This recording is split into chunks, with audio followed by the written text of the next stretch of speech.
हम सब ब्रह्मांड की अनंत ऊर्जा को खुद में समेटी हुई सर्वशक्तिमान आत्मा हैं। हम सब में आत्म तत्व विद्यमान है। हमारे पुरखों ने ध्यान से समदृष्टा बनकर पूरी मानव जाति के कल्याण का बीड़ा उठाया है। आइए आचार्य भगवान डॉक्टर शिव मुनि महाराज साहिब के सानिध्य में हम भी महान आत्म ध्यान अनुष्ठान का हिस्सा बने।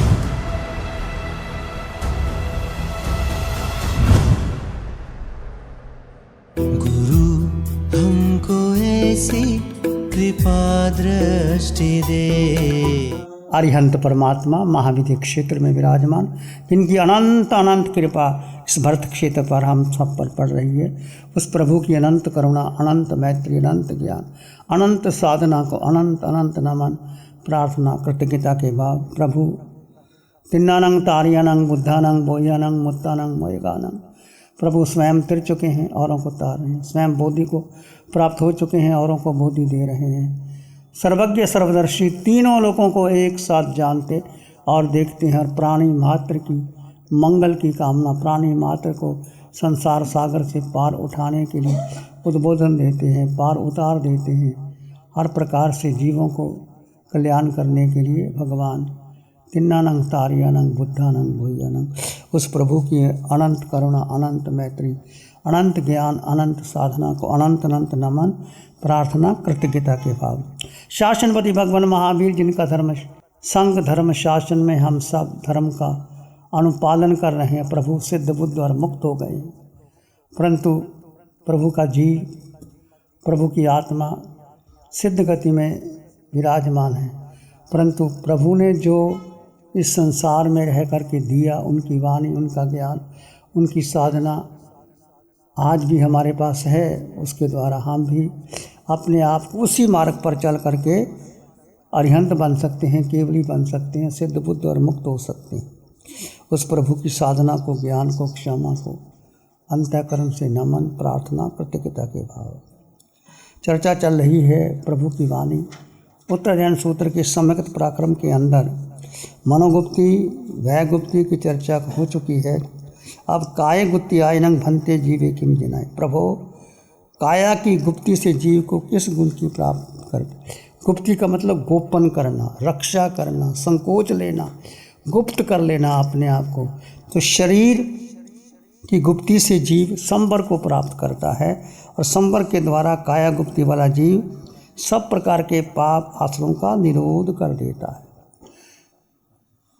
आश्रव, संवर और निर्जरा 9 तत्वों में आते हैं। आश्रव का अर्थ है चारों ओर से कर्मों का आना।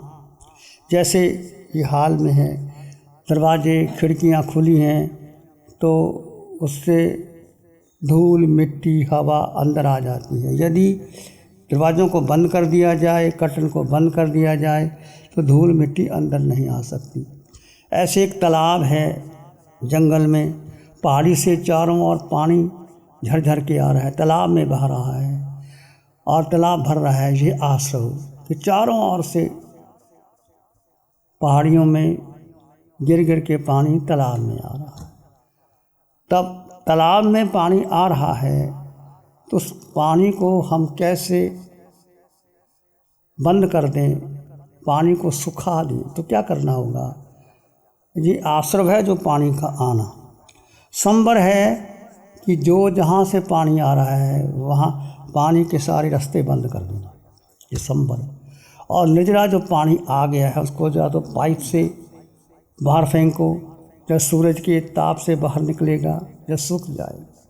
हमारे जीवन में आश्रव, संवर और निर्जरा तीनों ही हैं, परंतु मुख्यतः हम किसको देते हैं?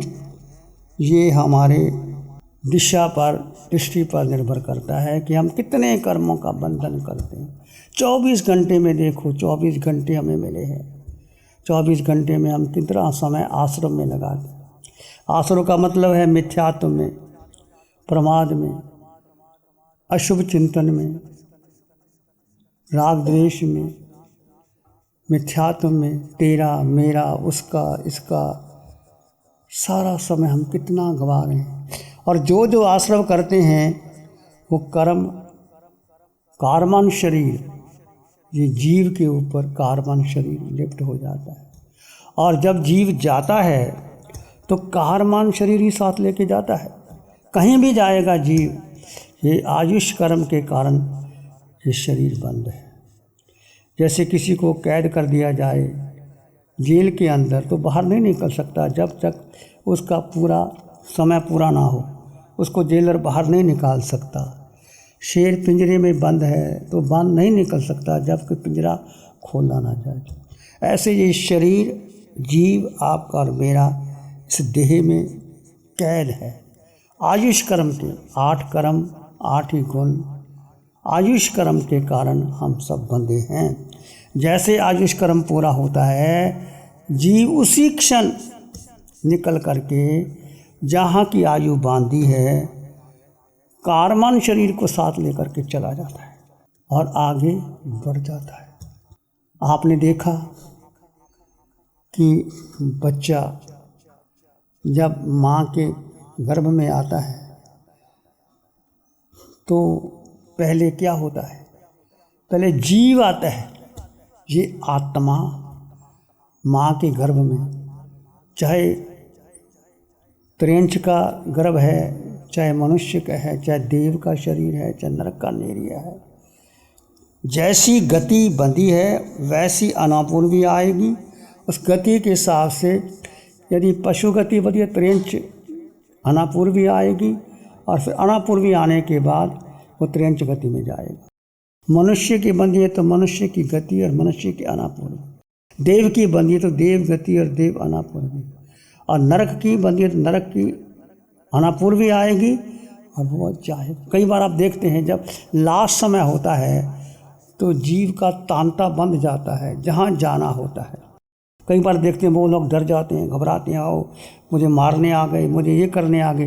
ज़िंदगी भर जिसने पाप कर्म किया है आखिर में उसकी गति बिगड़ जाती है और वो जा कर के उसी गति में चले जाते हैं। और कई बार हम देखते हैं तो कहते हैं कि मुझे देखो विमान आ रहे हैं, विमान से मुझे बुलावा आ रहा है, मैं जा रहा हूँ। मतलब उनको देव गति में जाना होता है और वही देव गति देव अनापूर्वी में जीव जाता है। तो मुख्यतः क्या है, ये संसार में मुख्य है तुम जीव आत्मा, और आपके हाथ में कुछ नहीं। जो कर्म बांध दिया, जो आयुष आपकी बंध गई वो तो पूरी करनी पड़ेगी, कुछ भी हो जाए। कुछ आयु ऐसी होती है, एक्सीडेंट में लोग मर जाते हैं, उनकी आयु ऐसी होती है। कुछ आयु परिवर्तनशील है, कुछ आयु नहीं बदलती बिल्कुल। चाहे वो पर्वत से गिर जाएं, चाहे एक्सीडेंट हो जाए, वो वैसे ही वैसे रहेंगे, नहीं मरते, और कई मर जाती। कुछ आयु परिवर्तनीय है, अनुपरिवर्तनीय होती, नहीं बदलती। तो हम देखें कि ये शरीर, ये काया, ये क्या है। शरीर का अशुभ प्रवृत्तियों को हटाकर शुभ प्रवृत्तियों को संयोजित करना, ये काया की गुप्ती है। काया गुप्ती से भगवान क्या होता है, आश्रव से संबर, संबर का मतलब है चारों ओर से रोक देना पाप कर्मों को, और पाप के प्रवाह को रोक करके वचन कर लेता है। और शरीर क्या है, मन और वचन, उन दोनों का आधार शरीर है।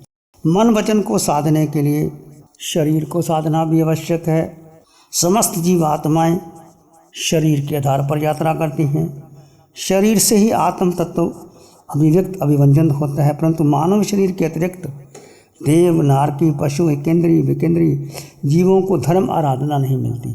धर्म की आराधना कौन कर सकता है, ये मानव का शरीर ही कर सकता है। यदि पशु योनि में चला गया, पृथ्वी पानी अग्नि वायु वनस्पति बेंद्री तेंद्री चिरेंद्री पचेंद्री धर्म नहीं कर सकता। नरक में चला गया तो दुख ही दुख है। पशु योनि में चला गया तो धर्म नहीं कर सकता, और देव योनि में चला गया तो वहाँ सुख ही सुख है, वहाँ भी लोग धर्म नहीं कर सकता। तो हमारे साधन के लिए ये शरीर उपयुक्त साधन है, जिससे आप संसार सागर से पार हो सकते हैं, आश्रम से संवर की ओर आ सकते हैं, संवर से निजरा की ओर आ सकते हैं। शरीर माध्यम खलु धर्म साधनम, धर्म अर्थ काम और मोक्ष के लिए ये शरीर एक उत्तम साधन है। धर्म अर्थ काम और मोक्ष, यदि अर्थ की तरफ जाओगे तो काम वासना होगी, और धर्म करोगे तो मोक्ष की ओर आओगे। तो पूर्व कर्म की निर्जरा के लिए ये शरीर मिला है। देखिए आप अंतगढ़ सूत्र के अंदर, जब आपने अंतगढ़ सूत्र सुना, ज्ञान में आत्माओं ने किस प्रकार शरीर को गला करके साधना करके सिद्ध बुद्ध और मुक्त हो गए, ऐसे आप देखते हैं, सुनते हैं भगवान की वाणी, कैसे 24 तीर्थंकर भगवान ऋषभदेव से लेकर भगवान महावीर तक, गणधर तक, कैसे कैसे उन्होंने जीवन लिया, कैसे कैसे कर्म उन पर आए और कैसे कैसे विपत्तियां आई, और जीव अपने पराक्रम करता करता करता सिद्ध गति की ओर चला गया। तो शरीर हमारा एक उपयुक्त साधन है। कुछ लोग इस पंचम काल में शरीर की साधना के लिए क्या करते हैं? धन ज़्यादा मिल जाए, बंगला कोठी हो जाए, बाहर में घूम आएँ, अच्छा भोजन कर लें, रेस्टोरेंट में चले जाएं, संबंध बना लें, सारे जीवन में शरीर की सुरक्षा के लिए उपयोग करते हैं।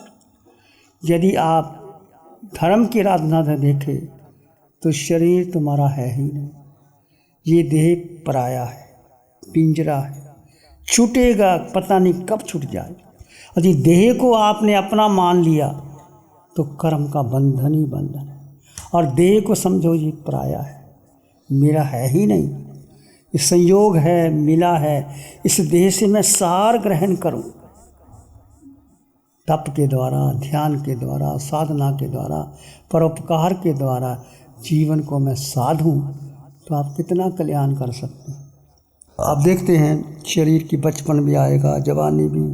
बचपन तो ऐसे ही बीत जाता है, भूल भुलैया में बीत जाता है, जवानी नशे में आ जाती है, वृद्धावस्था आती है तो हाथ पांव काम नहीं करते, शक्ति कुछ नहीं कर सकती, घर में बैठो तो घर वाले भी नहीं चाहते, वो कहते क्यों घर में बैठा है।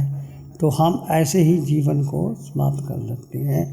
परंतु बचपन, जवानी, बुढ़ापा किसको आता है? शरीर को आता है। पर शरीर के भीतर जो आत्मा है, जो जीव है, उसको ना बचपन है, ना जवानी है, ना बुढ़ापा है, उसका जन्म नहीं, उसका मरण नहीं, उसको दुख नहीं, उसको पीड़ा नहीं, उसको शोक नहीं। तो शरीर के भीतर जो चेतना है उसका हम कैसे उपयोग करें? भगवान से पूछा, प्रभु हम कैसे चलें, कैसे बैठें, कैसे उठें, कैसे खाएं, कैसे, जिससे पाप कर्म का बंधन ना हो। तो भगवान ने एक सूत्र दिया, चाहे आप गृहस्थ हैं, चाहे आप साधु हैं, चाहे कुछ भी करते हैं, तो भगवान ने एक सूत्र दिया, जैंग चरे जैंग चिट्ठे जैंग मासे जैंग साइंग जैंग भुजंतो भाषंतो पाप कम मंग न बंध। जतना से चलो, जतना से उठो, जतना से बैठो, जतना से खाओ, जिससे पाप कर्म का बंधन नहीं होता। अब यतना क्या है? बहुत गहरा शब्द है यतना। यतना कहो, विवेक कहो, होश कहो, जीवन का लक्ष्य कहो, यतना। क्या करोगे यतना का अर्थ? आप किसे कहते हैं यतना? क्या सदविवेक, उसका अर्थ तो करो ना। विवेक, सदविवेक, क्या सदविवेक? शरीर और आत्मा का भेद करना। यतना है जड़ और चेतन का भेद कर लो। प्यारी गुरुवाणी है। ध्यान करें, आंखें बंद, मन वचन काया शांत, शरीर शांत, विचार शांत, सृष्टि शांत, वातावरण शांत, हर दिशा हर किनारा शांत शांत शांत। सिर के सिरे से पांव के अंगूठे तक अपने भीतर शुद्ध चेतना का एहसास कीजिए। दो तत्व जुदा जुदा, आकार और निराकार।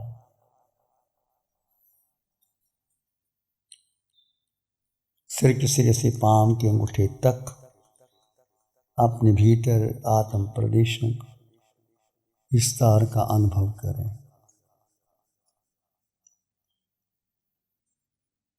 अपने भीतर गहन मौन और शांति का अनुभव करें। सिर के सिरे से पांव के अंगूठे तक आत्म प्रदेशों के स्पंदन का अनुभव करें। दो तत्व साथ साथ में हैं, पर दोनों अलग अलग है। जड़ का, देह का स्वभाव परिवर्तनशील है। बचपन, जवानी, बुढ़ापा सब देह पर आता है। आत्मा का जन्म नहीं, मरण नहीं, बचपन नहीं, बुढ़ापा नहीं। आत्मा एक अटल सत्य तत्व है। वो तुम्हारे पास था, है, रहेगा, निश्चित रहेगा। थोड़ी देर के लिए मौन और गहन शांति का अनुभव करें।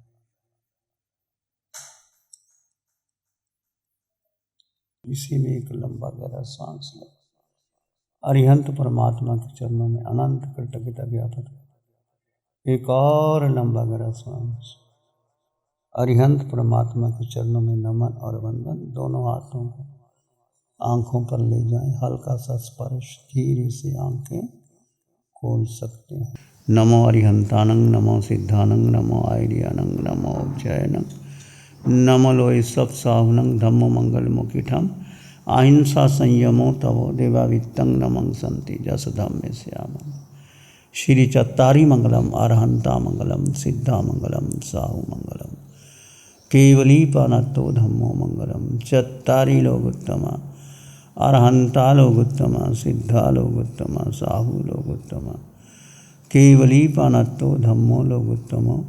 चत्तारी शरणं पवज्जामि, अरहंते शरणं पवज्जामि, सिद्धे शरणं पवज्जामि, साहु शरणं पवज्जामि, केवली पानत्तं धम्मं शरणं पवज्जामि।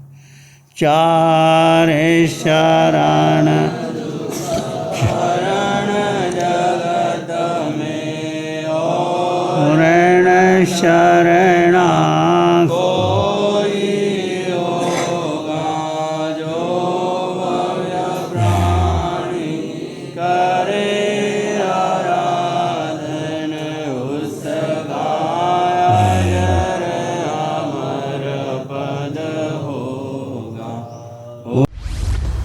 लग्जरी, कंफर्ट, शानदार view, park inn by Radisson hotel.